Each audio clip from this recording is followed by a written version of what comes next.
C'est un coup dont la Juventus aura du mal à se relever. La vieille dame s'est faite sanctionner vendredi soir par la cour d'appel de la fédération italienne. Le club a écopé de 15 points de pénalité en Série A en raison de fraude comptable lors des transferts de joueurs. Ce n'est pourtant pas la première fois que la Juve tombe dans des magouilles indécentes. Nous sommes en mai 2006 alors que la Juventus s'apprête à être sacrée officiellement championne d'Italie pour la deuxième fois consécutive. Le monde du football italien est secoué par une affaire qui va prendre une ampleur hors du commun. À quelques mois de la Coupe du Monde, la presse transalpine publie des comptes rendus d'écoutes téléphoniques, des écoutes compromettantes qui mettent en lumière des liens de complicité entre Luciano Moggi, alors directeur général de la Juve, et un responsable de la Fédération italienne de football chargé de désigner les arbitres.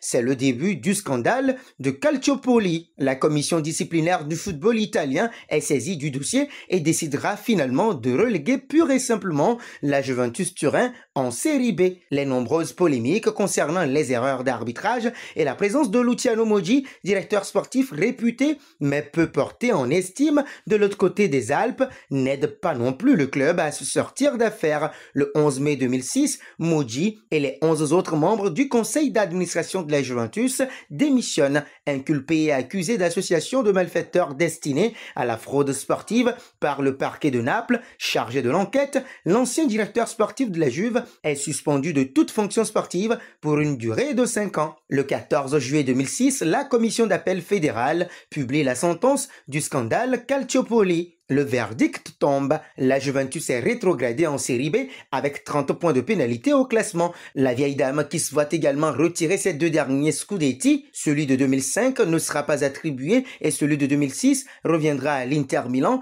ne perd pas espoir. Comme les autres clubs mis en cause dans cette affaire, la Juve décide de faire appel. Le 25 juillet 2006, la sentence définitive est claire. La Juventus est officiellement reléguée à l'échelon inférieur. La commission d'appel décide néanmoins de ramener la pénalité à 17 points. La justice fait preuve de plus d'indulgence avec les autres clubs impliqués. La Fiorentina et la Lazio, qui devaient accompagner la Juve en deuxième division, restent finalement en Série A avec respectivement 12 et 7 points de pénalité. L'AC Milan voit lui aussi sa peine réduite et ne compte plus que 8 points de pénalité. Pour la première fois de leur histoire, les Bianconeri vont jouer en Série B. Après l'annonce de la relégation, Cannavaro, Zambrotta, Thuram, Vieira ou encore Ibrahimovic décident de quitter le navire. Orphelin de plusieurs de ses cadres, le club peut toutefois compter sur le soutien de nombreux joueurs. Del Piero, Nedved, Buffon, Chiellini, Marchisio, Trezeguet et compagnie restent encore aujourd'hui parmi les icônes